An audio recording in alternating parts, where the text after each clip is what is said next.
दोस्तों, दरभंगा से सहरसा तक लोको पायलट के रूप में ये मेरा पहला दिन था। मैं एक ही समय में उत्साहित और घबराया हुआ था। मैंने हमेशा ट्रेन चलाने का सपना देखा था, लेकिन मैंने इस मार्ग पर दुर्घटनाओं की कहानियां सुनी थी जो कि भूतिया थी। खैर, ट्रेन रात 10 बजे छूटने वाली थी और मैं आधे घंटे पहले ही स्टेशन पहुंच गया। मैंने इंजन, ब्रेक और लाइट, बाकी सभी चीज़ों की जांच की। सब कुछ ठीक लग रहा था। मैंने अपने आप पर भरोसा किया और इंजन चालू किया और सिग्नल का इंतज़ार करने लगा। सिग्नल हरा हो गया और मैंने लीवर हिला दिया। ट्रेन ने धीरे धीरे गति पकड़ी और स्टेशन से निकल गई। मेरे अंदर खुशी की लहर महसूस हुई। आखिरकार मैं वही कर रहा था जो मुझे पसंद था। मैंने खिड़की से बाहर देखा और दृश्यों की प्रशंसा की। गांव पुलों को चीरते हुए ट्रेन अंधेरे रास्ते में आगे बढ़ती जा रही थी। मैंने इसके हल पर का आनंद लिया, लेकिन फिर कुछ अजीब हुआ। जैसे ही ट्रेन यात्रा के आधे रास्ते के करीब पहुंची, मैंने देखा कि पटरियों पर घना कोहरा छा गया। ऐसा कोहरा मैंने पहले कभी नहीं देखा था। वो सफ़ेद और घना था। ऐसा लगता था जैसे वो अपने रास्ते में आने वाली हर चीज़ को निगल रहा हो। मैंने ट्रेन धीमी कर दी और हेडलाइट जला दी। मुझे उम्मीद थी कि कोहरा जल्दी कट जाएगा, लेकिन ये और बदतर होता गया। मैं बमुश्किल से अपने से कुछ मीटर आगे देख पा रहा था। मैंने सोचा कि क्या मुझे ट्रेन रोक देनी चाहिए और कोहरा छटने का इंतज़ार करना चाहिए, लेकिन मैंने चलते रहने का फैसला किया। लेकिन मैं गलत था। जैसे ही ट्रेन कोहरे में घुसी, मुझे एक तेज चीख सुनाई दी।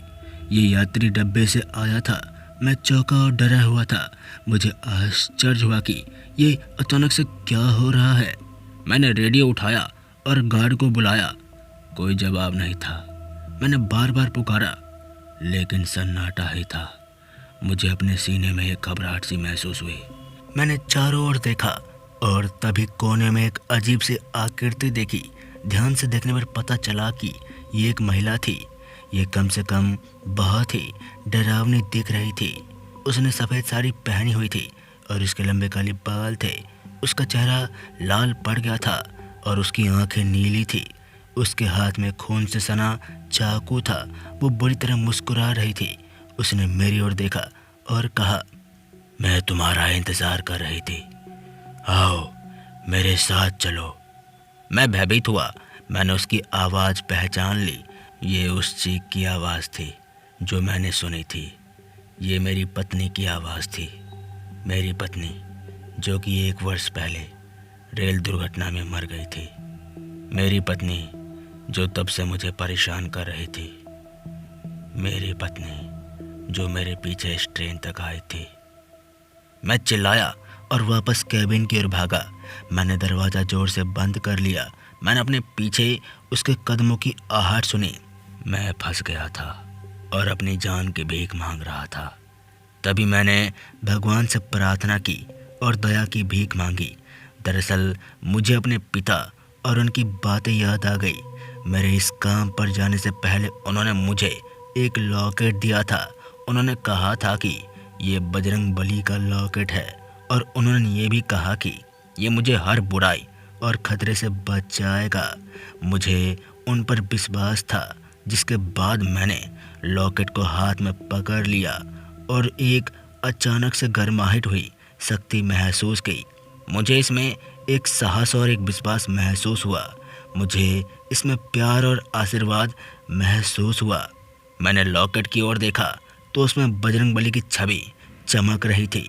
मैंने बिना समय बर्बाद किए लॉकेट को अपने सीने से लगाया और उनके नाम का जाप करने लगा।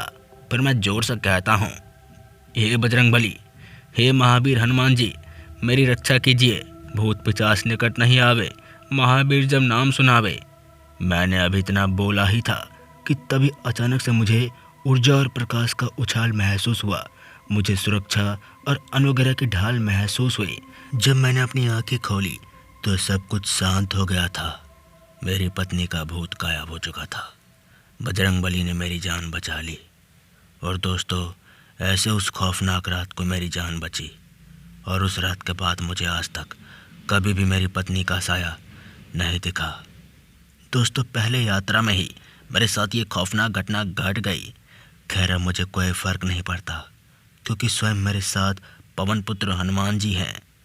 तो मैं आपका दोस्त मिस्टर खौफ जल्द ही मिलूँगा ऐसे ही खौफनाक कहानी के साथ। तब तक के लिए जय हिंद, जय भारत।